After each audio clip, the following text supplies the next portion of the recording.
பிரிவா துடிகளே சனம் நல்லது நடக்கும், நல்லது மட்டுமே நடக்கும். நம்மளுடைய சேனல் நேயர்கள் அனைவருக்கும் வேண்டிய பணிவான வணக்கங்கள், கொடான கொடி நன்றிகள். இன்றைக்கி என்ன பார்க்க போகிறோம் இந்த பதிவில் அப்படின்னு பார்த்தீங்கன்னா, எல்லாருக்குமே தேவையானது தான்.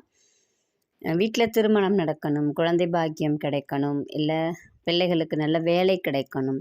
இது எல்லாத்துக்குமே நம்ம குரு பகவானை தான் சொல்வோம், பொன்னவன் அப்படின்னு சொல்லுவோம். குரு நல்ல ஒரு உச்சத்தில் இருக்கார், குரு நல்ல ஒரு கட்டத்தில் இருக்கார் அப்படின்னா நமக்கு எல்லாமே நல்லா ஈஸியாக கிடைக்கும். நமக்கு கிடைக்கல, நம்ம என்ன பண்ணலாம்? இப்போ குரு அருள் கிடைக்கணும், இது நமக்கு எளிமையாக எப்போதுமே கிடச்சிட்ருக்கணும் அப்படின்னா என்ன பண்ணலாம்? எல்லாராலும் செய்யக்கூடிய அளவில் தான் இன்றைக்கி நம்ம சொல்ல போகிறோம், சரிங்களா? சிவன் கோயிலில் 63 நாயன்மார்கள் இருப்பாங்க. அவங்க எல்லாருமே சிவனடியார்கள். அவங்களுக்கு அப்புறம்தான் சிவன் அப்படின்னு சொல்லுவாங்க.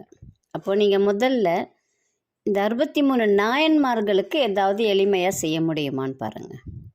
கண்டிப்பாக உங்களுக்கு குருவருள் தானாக கிடைக்கும். கையை பிடிச்சி கூப்பிட்டு போவாங்க உங்களை. உங்களுக்கு ஏதாவது ஒரு குழப்பமான சூழ்நிலை, கஷ்டமான காலகட்டமாக இருக்குது அப்படின்னா இந்த நாயன்மார்களுடைய வழிபாடு அப்படிங்கிறது உங்களை எல்லா விதத்துலேயுமே உயர்த்தக்கூடியது. அவங்க எல்லாருமே சிவனை வழிபடுறவங்க. இப்போ நீங்கள் சிவனை விட சிவனடியார்னு யாராவது சொன்னாங்கன்னு வச்சுக்கோங்களேன், காலையே விழுந்துருவாங்க. அந்த அளவுக்கு சிவனடியார்கள் மீது பற்று கொண்டவர்கள் இந்த 63 நாயன்மார்கள்.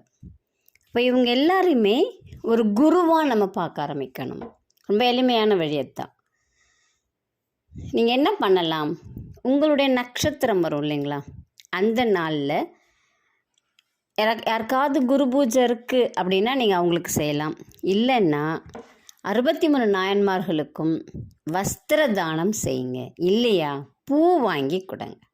அத்தனை பேருக்கும் வைக்கிற மாதிரி நல்ல பன்னீர் ரோஸ் சொல்லுவோம், நல்லா வாசனையாக இருக்கக்கூடியது, இல்லை முல்லைப்பூ, எது நல்ல வாசனை மலரோ அந்த பூவை வாங்கி 63 நாயன்மார்களுக்கும் வைக்க சொல்லுங்கள். ஒரு சில சிவன் கோயிலில் பார்த்திங்கன்னா 4 தான் இருப்பாங்க. அப்போ அந்த 4 செய்கிற மாதிரி பாருங்கள். ரொம்ப விசேஷம் என்னன்னு கேட்டிங்கன்னா வஸ்திர தானம். நீங்கள் வஸ்திர தானம் கொடுக்குறீங்க, அவங்க எல்லாருக்கும் நீங்கள் வாங்கி துண்டு வாங்கி கொடுங்க. நீங்கள் வேறு ஒன்றும் செய்ய வேணாம். எல்லா கோயிலையுமே சின்னதாக தான் இருப்பாங்க. துண்டு மட்டும் வாங்கி கொடுங்க போதும். உங்களுக்கு குரு பலம் அப்படிங்கிறது உங்கள் ஆயுசுக்கும் வரும். குரு மாறிக்கிட்டே இருக்காரு அப்படின்னாலாம் மாறாது. உங்களுக்கு குருவாக இருந்து உங்களை வழிகாட்டக்கூடியவர்கள். ஒரு சிலருக்கு ஒவ்வொரு மாதத்தில் ஒவ்வொரு சில குரு பூஜைகள் வரும், அதை கூட நீங்கள் எடுத்து செய்யலாம். இல்லை செய்கிறாங்கன்னா அதில் நீங்கள் கலந்துக்கலாம். உங்களால் முடிஞ்சதை நீங்கள் வாங்கி கொடுக்கலாம். அந்த மாதிரி இந்த 63 நாயன்மார்களுக்கு நீங்கள் செஞ்சீங்க அப்படின்னா கண்டிப்பாக உங்களுக்கு குரு அருள் அப்படிங்கிறது நிதம் கிடைக்கும்.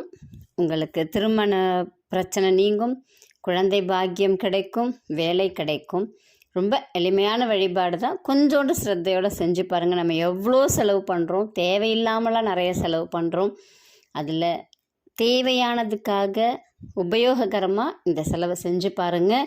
கண்டிப்பாக உங்களுக்கு பல மடங்கு திரும்ப வரும். நம்பிக்கையோடு செய்து பலனடையுங்கள்.